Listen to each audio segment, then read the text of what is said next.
Austin from Skylight Junction here. So today is Monday, April 19th. At the time of filming this, I am waiting for the River Rossi John Wilkes to be here. So that video is already out. You can click up here if you want to go see it. But yeah, so and it's already 10:30 in the morning. So to pass the time, I am going to be rechipping my Bachmann Spectrum Norfolk and Western 611.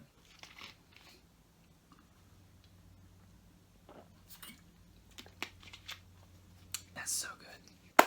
But before I do that, I need to make a very tiny disclaimer. When I rechip this locomotive, it does not mean it will move on my Bachmann DCC controller. I mean, it'll move on my DC controller, but on my Bachmann controller, my DCC controller, it may not do it because the default address could be set to its cab number for all I know. I will test it on DC, even though it is not recommended to do that. Which is another reason why I removed the chip from this locomotive, is because it's never ever a good idea to mix DC and DCC because something could go wrong with the decoder, or maybe the motor if you're unlucky, but usually the decoder. So I do apologize if you guys were bummed up by that. I kind of didn't want to do it either, but it was either do that or fry the chip on a DC controller. So that is why I removed the chip from this locomotive, like I just said, and yeah, now it is time to rechip it, and you guys will be the first to see it. Alright, let's get to it then. So you guys are going to notice straight away that I am not doing this on my desk. That is because my desk is gone, and for that reason I cannot tell you yet. I wanted to keep it a surprise. Only a few friends know about it, but you guys, I do want to keep it a surprise. So here's a DCC chip that this engine came with. I think it was factory fitted, but now it is time to put the chip back in. And it's really nice of Bachmann for them to at least give you a decision where you want to put the dummy chips into the locomotive, which is what I wanted to do. So yeah, let me get a screwdriver set. Alright, now let's get to it. So I got a small hunch cradling this thing will not be easy on my bed, but it's the softest thing I got. Which screwdriver should I use? Let's try this one. I may have to find something smaller, but it'll do. Alright. Now I'm going to take this little bracket off. I think this is what would hold the not loco and tender in place, but I think it's for the wires to keep from getting tugged, if that makes any sense. Alright, I got that out. Probably shouldn't do that. No. I made a mistake. Hang on. Right, I just got that piece back on. It's actually this piece that you have to remove. There's a little screw there. Got to get the wires out of the way gently.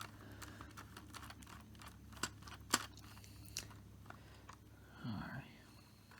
It's a bit tricky getting this off because of the wires, but eventually you will get it.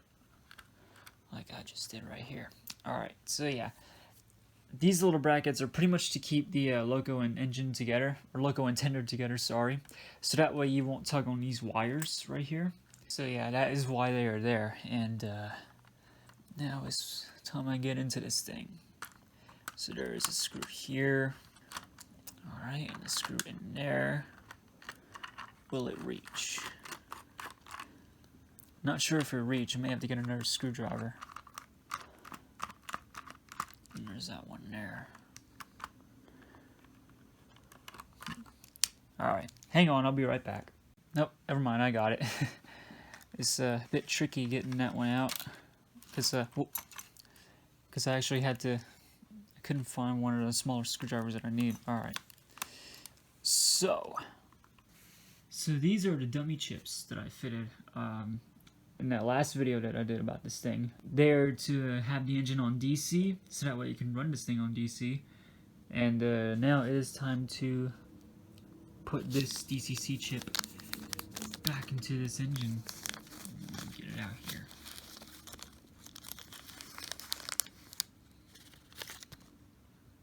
And there we go. Alright, so I might have to rewatch the video to see if how this will go back in, because if I screw this up, it might fry the decoder, let alone fry the engine too.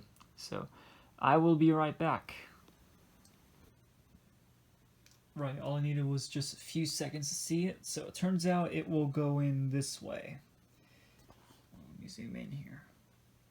Yeah, it will go in this way. So now it's time to remove this thing. Now let's see how carefully I can take out these dummy plugs.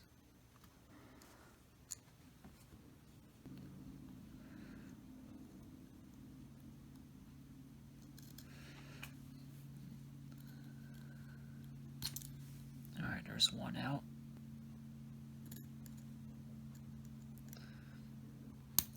And there's the other. Alright, good. They're both out. So now, hopefully you guys can see this okay. Right, hopefully that's better. Where I put the decoder, there it is. Alright, so it'll go in. If I can do it.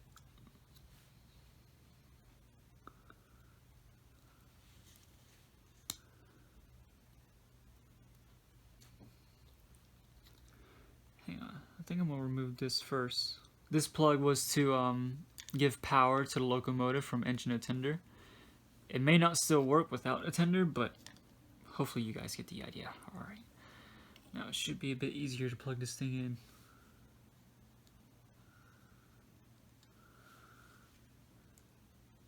And it looks like it was. Now to plug this thing back in.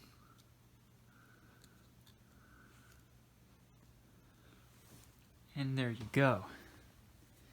Right, now to put the tender back on.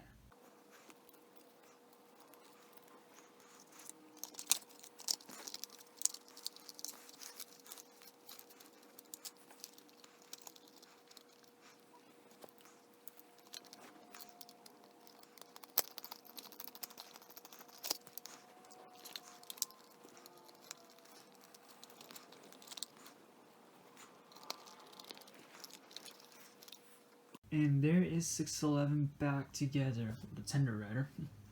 So you did see in that little time lapse I was struggling a little bit and trying to get this thing back together. This screwdriver that I have, it'll go in, but it may not go in all the way. So that is pretty much why I decided to do the rest of it off camera, because the tender is so tricky to put back on. But it is back on nonetheless. So I'm going to hook up my Bachmann DCC controller, and we will see if this thing runs. I can't guarantee you that it runs. I cannot guarantee the default setting is on 3, so yeah, we'll let's do this anyway.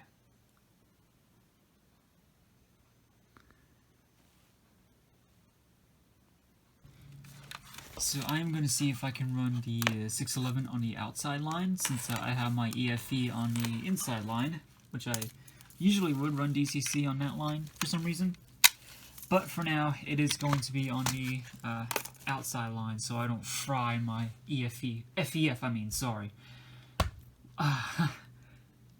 Sorry guys, I don't know why, it's just a habit.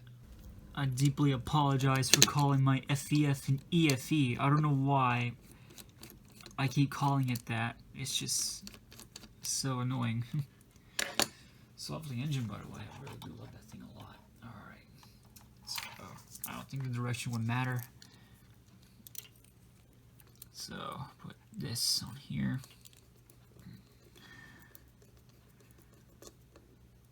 Alright, it's tight.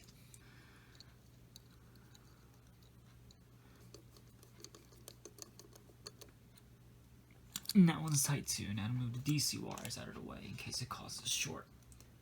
Now to put 611 on the track.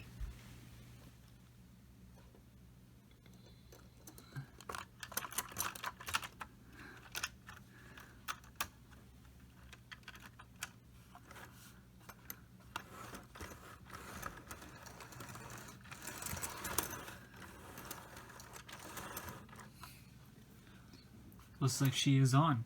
Okay, now let's see if this thing will make that unhealthy buzz.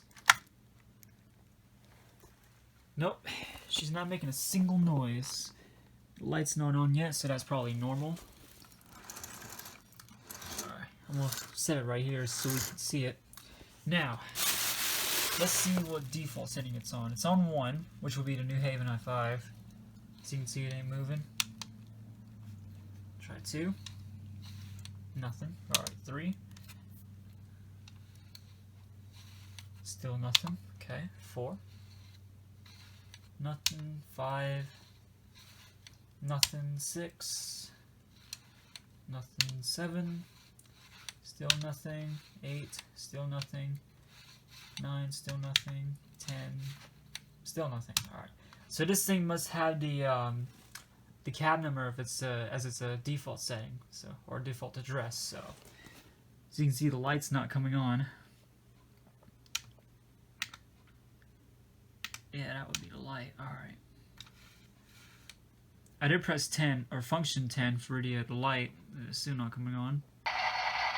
So I have my F7 diesel on the line. That one's got a DCC in it, and it's set to its default address, which is 2. So I'm going to turn on the light. There we go. Oh, no, change direction. Now I go to 611, which will be the address of level 3. As you can see, nothing's happening. If I press function 10, which will be the lights, as you can see, nothing's happening. So, if we go back to my F7, as you can see, this one runs fine. Whereas my 611, it doesn't really move, which is okay, you know. Alright, how about some horn action from this beast? There we go. Alright, the DCC controller is off, and I'm now hooked back up to my Rail Power Tech 3 controller. So, it's never a good idea to do this, but I am going to test this on DC to see if it at least works. I think the direction will change if it goes forwards while I had the controller backwards. It's nothing. It's not a big deal, really. Alright, so let's give it a few voltage, some volts. And as you can see, it does work. So there's proof right there. I did not take the chip out, I promise. That proves right there that it still works. So, yeah. It does still work on DC. I could reprogram it if I wanted to, but I cannot do it on this, unfortunately. I will have to use a much better DCC controller than this. But I am hoping to upgrade soon. I think I might upgrade to a much better DCC controller once I get a layout. So yeah, that'll just about wrap it up for this video. Thank you all so much for watching. I do apologize if this video may have been a waste of time, but it was still fun to make nonetheless. Now I need to figure out what title I need to make for it. That's a tricky question, because I don't want it to be all clickbaity and whatnot. So yeah. If I did make this video a bit clickbait, I do apologize, but yeah. Thank you all so much for watching, and I'll see you guys next time. Take care, guys.